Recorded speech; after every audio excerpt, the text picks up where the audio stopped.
സംസ്ഥാനത്തെ വടക്കൻ ജില്ലകളിൽ അതിതീവ്ര മഴ മുന്നറിയിപ്പ്. ഇടുക്കിയിലും ഒറ്റപ്പെട്ടയിടങ്ങളിൽ ശക്തമായ മഴയ്ക്ക് സാധ്യത.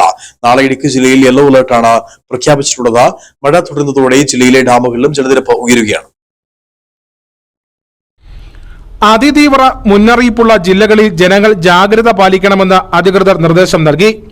നാളെ 10 ജില്ലകളിൽ യെല്ലോ അലർട്ടാണ്. പശ്ചിമ ബംഗാളിലും ബംഗ്ലാദേശിനും മുകളിലായി ചക്രവാത ചുഴി സ്ഥിതി ചെയ്യുന്നുണ്ട്.